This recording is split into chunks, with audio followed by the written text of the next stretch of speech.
Assalamualaikum warahmatullahi wabarakatuh. Halo, apa kabar? Senang sekali kita ketemu di akhir pekan.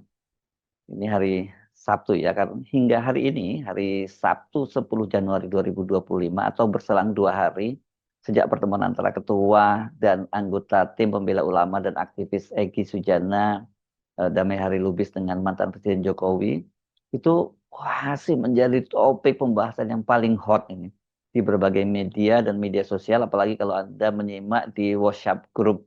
Banyak sekali ini info-info yang berseliweran, tapi saya lihat memang banyak juga yang ini hanya bersifat spekulasi, bahkan juga tuduhan saja ya. Pertemuan itu berlangsung Kamis sore 8 Januari 2026 di rumah pribadi Jokowi di Gang Kutai Utara, Sumber, Kota Solo. Ini pertemuan memang sangat mengejutkan. Sebagai ketua dan anggota tim pembela ulama dan aktivis, Egy Sujana kan selama ini, termasuk juga Damai Hari Lubis, ini dikenal mereka bersuara keras soal ijazah Jokowi. Dan mereka hakul yakin bahwa ijazah Jokowi itu memang palsu ya. Apalagi khusus nih Damai Hari Lubis, boleh dibilang dia setiap hari nih, dia menulis berbagai analisis tentang ijazah Jokowi. Tulisannya itu dia kirim biasanya ke beberapa orang secara personal, termasuk kepada saya, sering juga dia kirimi. Dan juga dia disebar di berbagai WhatsApp group. Tidak jarang saya lihat juga beberapa media online ini, tentu juga bukan media-media online mainstream, ini yang memuat tulisan-tulisan dia. Jadi dua orang ini termasuk apa ya, die hard untuk kubu yang selama ini mempersoalkan ijazahnya Joko Widodo. Kalau kemudian tiba-tiba mereka bertemu dan itu datangnya ke Solo, ke rumahnya Jokowi, ya ini disebut oleh banyak orang menyebutnya sebagai sowan, tentu wajar kalau kemudian menimbulkan tanda tanya. Tapi saya sebut tadi bukan hanya tanda tanya, spekulasi, bahkan ini banyak menuduh motif di balik pertemuan itu. Banyak yang menyebut-nyebut juga itu kemungkinan berkaitan dengan soal uang yang cair. Itu disebut seperti itu juga ya.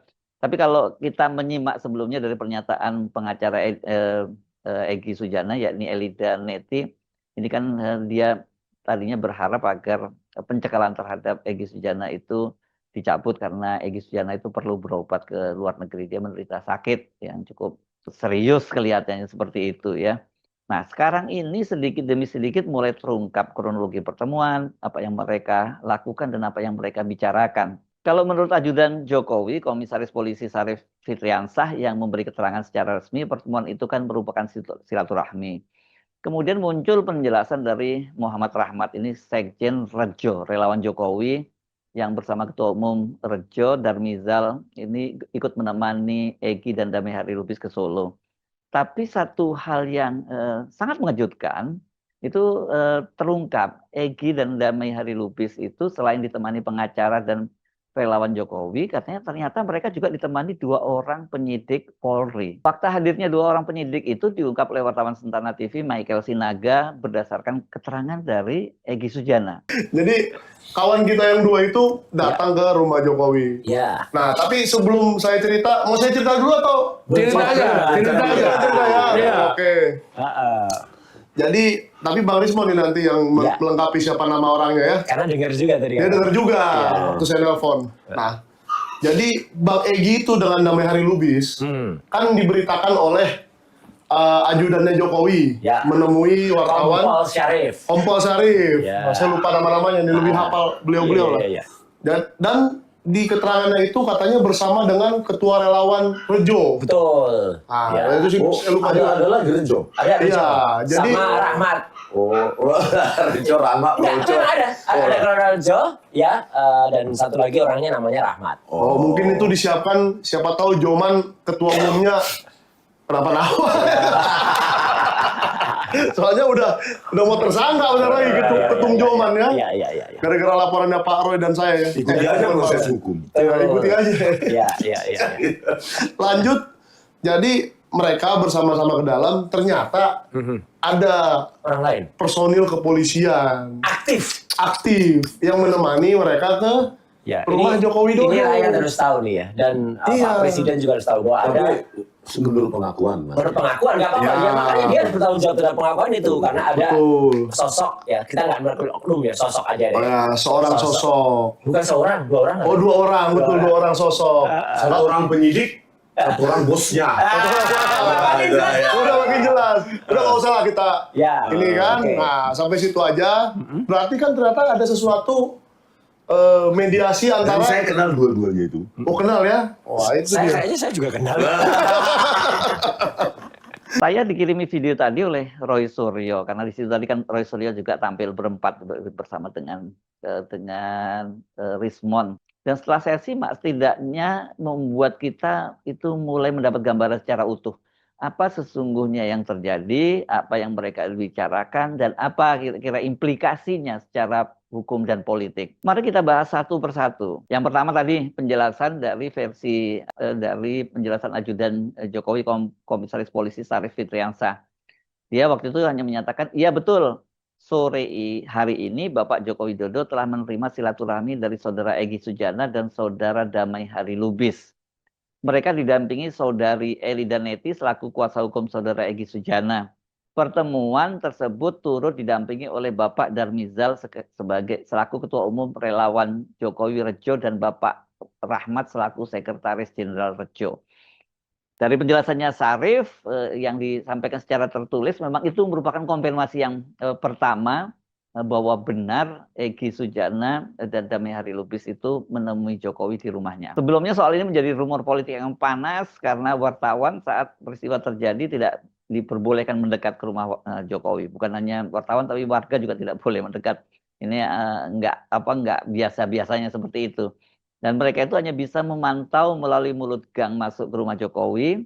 Dan katanya sekitar pukul 15.45 itu mobil Jokowi terlihat datang. Rupanya dia dari bepergian. Dan kemudian tidak lama setelah itu wartawan melihat ada mobil yang tiba dari arah barat Gang Kutai Utara. Setelah itu baru jelas pertemuan itu berlangsung antara Jokowi dengan Egy dan Damai Hari Lubis. Dan pertemuan itu diperkirakan berakhir pukul 18.30 karena setelah itu kendaraan Joko Widodo dengan pengawalan polisi kembali meninggalkan rumahnya setelah ada sosok yang keluar dari rumah Jokowi.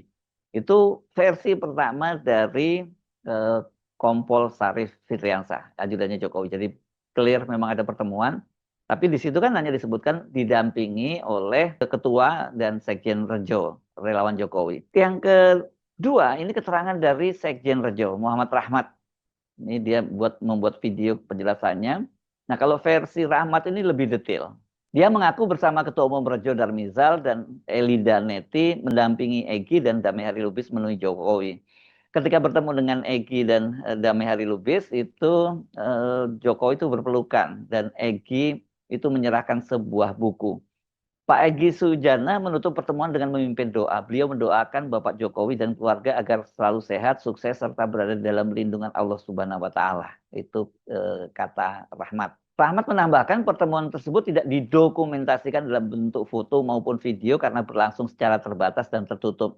Namun dia menyaksikan langsung momen haru saat Jokowi berpelukan dengan Egy Sujana dan Damai Hari Lubis. Karena pertemuan sangat terbatas dan tertutup, kami tidak sempat mendokumentasikannya. Namun saya menyaksikan sendiri bagaimana Pak Egy dan Pak Damai Hari Lubis berpelukan erat dengan Pak Jokowi. Kami yang menyaksikan pun turut berkaca-kaca.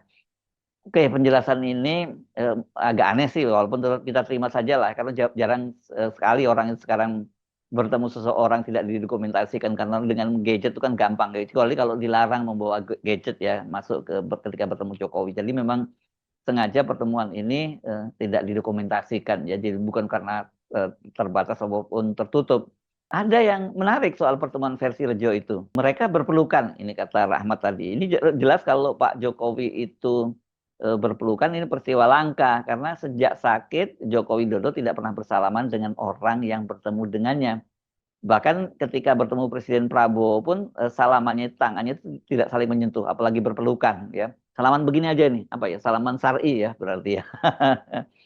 Coba perhatikan video ini ya. Ini momen ketika Jokowi melepas Presiden Prabowo yang akan take off dari Solo ke Jakarta. Kelihatannya ini momennya setelah Pak Prabowo memberikan sambutan ya pada Kongres PSI di Solo. Dan terlihat Jokowi kan hanya melakukan salaman syar'i, nggak saling menyentuhkan tangan. Padahal hubungan antara Prabowo dan Jokowi kan sangat dekat. Jadi kalau kemudian Jokowi dengan Egy dan Damai Hari Lubis ini berpelukan, nah ini berarti ada dua kemungkinan. Pertama, ini memang sangat dekat sekali mereka hubungannya, yang jelas tentu nggak sangat dekat, tapi mungkin sangat bahagia lah gitu ya Jokowi sehingga sampai memeluk Egy dan Damai Hari Lubis. Atau sekarang mungkin Jokowi sudah sehat atau apa itu sehingga dia tidak lagi bersalaman secara syar'i. Selain itu dari keterangan Rahmat juga terungkap bahwa buku yang diserahkan ke Jokowi itu rupanya ini pada tanggal 16 Desember itu sudah diserahkan oleh Egy ke relawan Jokowi itu ya. Ketika itu Darmijal dan Rahmat bertamu ke rumah Egy Sujana. Katanya mereka ini berdua, Darmizal dengan Egy itu katanya merupakan kawan lama gitu. Jadi ya mereka hanya bertemu ya karena sudah sebagai sahabat lama saling lepas rindu meskipun posisinya berseberangan. Tapi dari fakta itu sebenarnya kita sudah bisa mendapat gambaran ya ini memang sudah ada niat untuk bertemu dengan Jokowi. Atau kita bisa sebut misalnya katakanlah Rejo ini sudah mulai menjembatani pertemuan itu setidaknya sejak tanggal 16 Desember 2025. Kita tidak tahu kalau ada pertemuan-pertemuan sebelumnya. Ini buku buat Pak Jokowi ya, Prof? Assalamualaikum warahmatullahi wabarakatuh. Assalamualaikum warahmatullahi wabarakatuh. Ini saya tanda tangani untuk saudaraku seiman seislam, Bapak Joko Widodo. Insya Allah beliau itu CBM, cerdas, berani, militan. Subhanallah. Terima kasih, Prof. Pertemuan tanggal 16 Desember ini menjadi fakta penting bila kita kaitkan dengan gelar perkara khusus di Polda Metro Jaya pada hari Senin tanggal 15 Desember 2025. Jadi artinya sehari sebelum gelar perkara khusus di Polda Metro Jaya. Elida Neti, ini pengacara Egy Sujana yang juga hadir dalam pertemuan di Solo, ini dalam tayangan di channel YouTube Cumi Cumi hari Jumat tanggal 19 Desember 2025 membuat pengakuan yang sangat mengejutkan. Dia di situ mengaku bahwa setelah melihat ijazahnya Jokowi, dia mengakui bahwa itu ijazah Jokowi itu asli. Dia menceritakan waktu itu prosesi pembukaan barang bukti dilakukan oleh penyidik ya. Dia menyatakan itu dilakukan secara transparan, sebuah map penyitaan tertanggal 23 Juni digunting di hadapan para saksi termasuk pihak pelapor dan terlapor. Ini maksudnya adalah klaster pertama ya. Kan pada tanggal 15 Desember itu ada 2 gelar perkara khusus. Klaster pertama itu TPUA, 5 orang tersangkanya ada Egy Sujana, Damai Hari Lubis, Rizal Fadilah, Kurnia Triroyani dan Rustam Effendi. Di situ juga dihadiri oleh yang terlapor, yakni kubu Jokowi, yang diwakili oleh para pengacaranya. Elida Neti waktu itu menggambarkan bahwa turut menyaksikan itu ada Ahmad Khosinuddin, kuasa hukum Roy Suryo CS, termasuk Kurnia Triroyani dan Rizal Fadilah. Dan Elida Neti waktu itu mengaku dia sempat merinding ketika penyidik membuka segel barang bukti yang berisi dokumen milik Jokowi. Di antara ijazah SMA dan S1 dari Fakultas Kehutanan Universitas Gadjah Mada, Yogyakarta, kata Neti. Waktu digunting itu jantung saya dag-dig-dug. Di luar ramai, saya berdoa, ya Allah ini sosok yang kita perdebatkan bertahun-tahun. Sekarang mau kita lihat tuturnya. Nah, yang menarik itu Neti, katanya dia nekat memegang ijazah Jokowi. Padahal kan penyidik itu melarang siapapun memegang fisik ijazah Jokowi. Namun kata Elida, dia nekat dan berhasil menyentuh permukaan ijazah dari Joko Widodo. Memang dilarang pegang, tapi kita tidak peduli. Selagi bisa megang, kita pegang. Dia mau tutup, saya tahan dengan ujung jari saya, kata Elida. Tindakan spontan itu, kata dia, memberikan jawaban yang selama ini dia cari-cari. Saya tusuk dengan ujung jari, saya pegang ada emboss, tulisan yang timbul itu, ada watermarknya, ada lintasan stempel, dan saya melihat saya merinding dan terharu, kata Elida. Pernyataan dari Elida ini membuat banyak orang terkejut dan juga geger. Selama ini semua yang hadir dalam gelar perkara khusus itu menjelaskan bahwa mereka tidak boleh menyentuh sama sekali, hanya melihat. Itu pun dari berjarak ya melihatnya. Tapi kok dia mengaku bahwa dia bisa menyentuhnya, bahkan menusuk katanya begitu ya. Soal ini yang kemudian diprotes oleh Abdul Ghafur Sangaji, pengacara Roy Suryo. Dia membantah nggak mungkin katanya dia bisa memegang apalagi menusuk, karena memegang pun tidak boleh. Dalam konten sebelumnya saya menyebut Abdul Ghafur ini dia hadir di klaster kedua, tapi ternyata dia hadir juga di klaster dalam gelar perkara dia klaster pertama maupun di klaster kedua. Jadi dia menyaksikan bahwa nggak mungkin ya itu Eli Dawati itu bisa memegangnya. Jadi pertanyaannya mengapa kok kemudian tiba-tiba dia menyatakan dia sudah mengaku ijazah Jokowi itu asli. Katakanlah dia bisa memegangnya gitu. Kompetensinya apa? Dia bisa menyatakan bahwa itu ijazah asli atau bukan ya. Jadi kan ini bukan hanya kontroversi soal memegang ya. Ini pertama memegang ini juga jadi kontroversi karena pasti dipastikan dia tidak bisa memegang. Tetapi juga sebagai pengacara dia menyatakan mengakui jasa Jokowi tanpa proses saintifik ya, hanya dengan melihat dan dia sudah menyatakan itu asli. Kan ini aneh ya. Waktu itu orang bertanya-tanya ada apa ini dengan Egy Sujana, kok pengacaranya bilang seperti itu. Tapi waktu itu nggak ada bantahan dari Egy Sujana. Nah sekarang kita mulai paham kan tanggal 15-nya itu gelar perkara khusus dan tanggal 16-nya itu kan langsung Egy Sujana bertemu dengan relawan Rejo. Kita tidak tahu mungkin sudah ada komunikasi sebelumnya seperti apa. Tapi kita hanya memaparkan fakta-fakta yang terungkap ke permukaan saja dan ini dari penjelasan masing-masing pihak yang terlibat dalam kasus itu. Bagaimana dengan Damai Hari Lubis? Ini juga sangat menarik Damai Hari Lubis ini. Pada saat gelar perkara khusus tanggal 15 itu dia sempat hadir. Namun kepada penyidik dia menyatakan tidak pernah mengajukan gelar perkara khusus.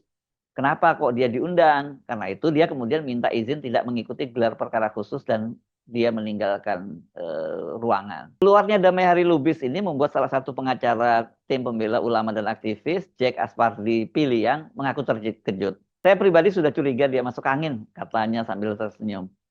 Yang ketiga ini, yang penting ini ya, keterangan Michael Sinaga berdasarkan komunikasinya dengan Egy Sujana. Bila benar, Egy disebutkan menjelaskan bahwa ada 2 penyidik. Ini jadi catatan lagi, ini berdasarkan penjelasan dari Michael Sinaga, ini adalah pengakuan dari Egy Sujana. Yang tadi ketika dia menyatakan itu kan Roy Suryo dan Rismond juga mengaku mengenal kedua orang itu. 1 penyidik dan 1 komandannya, gitu kalau kata Rismond tadi sambil tertawa. Berarti mereka ini kita bisa simpulkan adalah penyidik dari Polda Metro Jaya dong ya. Nah apa urusannya 2 penyidik ikut hadir dalam pertemuan dengan Jokowi? Saya membaca di media Indonesia itu Sekjen Rejo Muhammad Rahmat menjelaskan bahwa dalam pertemuan itu Jokowi telah memaafkan Egy Sujana.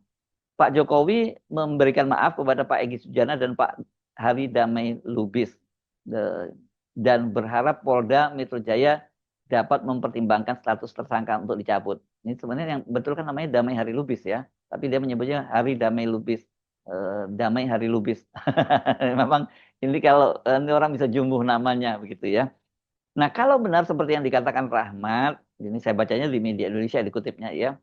Berarti yang terjadi kalau sudah dimaafkan itu prosesnya namanya restoratif justice ya. Ini penyelesaian di luar pengadilan. Restoratif justice ini diatur secara khusus dan lebih rinci dalam Kitab Undang-Undang Hukum Acara Pidana Baru. Ini beda ya antara KUHP dengan KUHP.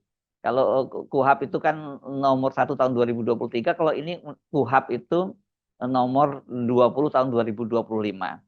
Nah, mekanisme itu mulai ini semacam menghentikan perkara, tapi ini datangnya atas kesepakatan antara yang melaporkan yang dilaporkan. Jadi ini soal restoratif justice ini transformasi paradigma penegakan hukum pidana dari retributif ke restoratif dengan fokus pada pemulihan keseimbangan sosial. Soal restoratif justice ini diatur dalam pasal 79 sampai dengan 88. Kalau sebelumnya soal ini kan hanya diatur dalam perpol atau peraturan Kapolri saja. Jadi ya kalau memang betul bahwa Pak Jokowi itu memberikan maaf dan mencabut laporannya karena ada proses restoratif justice, saya kira itu memang hak dari Pak Jokowi. Nggak ada yang salah dengan proses ini. Tapi prosesnya yang harusnya itu Pak Jokowi atau pengacaranya yang datang ke penyidik Polda dan menyatakan mencabut laporannya kepada Egy dan Damai Hari Lubis, bukan penyidik yang datang ke rumah Pak Jokowi. Karena kalau Pak benar sekali lagi bahwa ikut penyidik di situ, kan ini menimbulkan persepsi yang tidak baik ya bagi institusi kepolisian dan juga bagi penyidik. Karena ini kan tidak mencerminkan equality before the law, kesamaan di depan hukum. Mentang-mentang dia mantan presiden, kemudian penyidiknya harus datang ke sana dipanggil menghadap untuk menyelesaikan soal itu. Nggak boleh seperti itu dong ya. Tapi yang jelas, apapun kelanjutan terkait status tersangka Egy dan Damai, yang menang banyak ini Jokowi. Jadi ini kalau soal hukumnya selesailah kalau memang itu dicabut. Tapi soal politiknya ini yang saya kira dampaknya jangka panjang ya. Kan kalau dari sisi Jokowi, media menggambarkan wajah Jokowi itu tampak semeringah katanya setelah bertemu dengan Egy dan Damai Hari Lubis. Ya pasti semeringah lah karena Pak Jokowi ini kan soal ijazah Pak Jokowi itu betul-betul ini sangat menyita dan menekan secara psikologis Pak Jokowi. Dan banyak juga yang menduga sakitnya Pak Jokowi juga karena tekanan psikologis tadi ya. Kan sekarang ini ijazah Pak Jokowi masih digugat di Solo ya, Citizen Law Suite, dan ini untuk pertama kalinya Majelis Hakim menerima gugatan itu dan prosesnya terus berjalan. Jadi ini proses di Solo ini sangat menentukan, apalagi waktu kemarin harusnya Jokowi itu menunjukkan ijazahnya, membawa ijazahnya sebagaimana dia janjikan kalau diperintahkan oleh Majelis Hakim akan hadir membawa ijazahnya, bukan hanya ijazah insinyurnya dari UGM, tapi SD, SMP, sampai SMA dia bawa semua lengkap gitu ya. Nah ini kan sampai sekarang karena belum ada kepastian hukum dari Majelis Hakim, ya ini soal ijazah Jokowi ini bisa belum jelas statusnya asli atau palsu. Jadi kalau kepastian ijazahnya belum jelas, sesungguhnya pentersangkaan terhadap 8 orang di Polda Metro Jaya termasuk Egy dan Damai Hari Lubis ini kan bisa gugur ya. Dasarnya apa? Mereka jadikan tersangka, status ijazahnya saja belum pasti kan gitu ya. Nah ini yang saya kira hal-hal yang sangat menarik. Dan kemudian kalau ada pertanyaan-tanya, apakah dengan dicabutnya tuntutan terhadap Egy Sujana dan Damai Hari Lubis, kalau betul seperti dikatakan oleh Sekjen Rejo Muhammad Rahmat bahwa Pak Jokowi sudah memaafkan, itu kemudian kasus ini tidak akan terus berjalan. Atau, nah ini yang pertanyaan juga cukup menarik ya, kasus-kasus lain itu maksud saya yang lain-lainnya. Apakah pemaafan itu tidak ada kaitannya dengan kelanjutan kasusnya? Karena Pak Jokowi sendiri kan ketika ditanya oleh wartawan berkaitan dengan pernyataan Elida Neti sebelumnya, dia menyatakan bahwa soal memaafkan itu ya sama umat manusia itu ya dia akan memaafkan begitu ya. Tapi soal kasusnya akan jalan terus. Hal yang sama juga dinyatakan oleh pengacara dari Jokowi Yakob Hasibuan yang dia menyatakan bahwa dia belum mendapat info dari Pak Jokowi soal pertemuan itu. Ini kemarin penjelasannya, tapi kata dia ya itu kasusnya akan jalan terus gitu. Apa iya seperti itu? Apakah ini tidak ada kaitannya dengan restoratif justice dan kemudian laporan Jokowi dicabut? Kalau sudah ketemu citranya sekarang ini bagaimana citra dari Egy Sujana dan Damai Hari Lubis kan rusak karena kalau Anda baca di berbagai komentar apalagi di grup-grup pertemanan itu luar biasa sekali ya, banyak sekali dugaan-dugaan yang saya sih sementara tidak mau ikut-ikutan karena itu belum tentu bisa dipertanggungjawabkan, misalnya berkaitan dengan adanya kompensasi uang dalam jumlah miliaran rupiah dan sebagainya, itu kan belum ada fakta hukumnya, jadi baru spekulasi. Tapi saya cuma menggarisbawahi kalau Pak Jokowi dan pengacaranya menyatakan bahwa ya maaf itu satu soal, tapi kasus hukum juga soal yang lain. Ya ini apes dong ya, namanya sudah rusak, kemudian kasusnya masih berjalan. Ini kok mirip-mirip dengan apa yang terjadi para Ternak Mulyono ya, yang dilaporkan oleh Partai Demokrat. Salah satunya kan kajian online yang sudah minta maaf, tapi dia tetap dilaporkan ke polisi.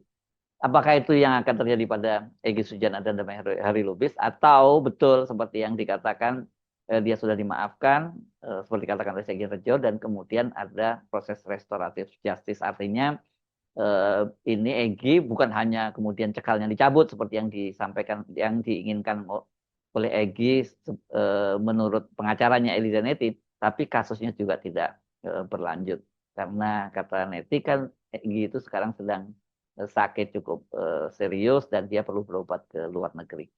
Saya Subhan Arif, sampai jumpa lagi. Wassalamualaikum warahmatullahi wabarakatuh.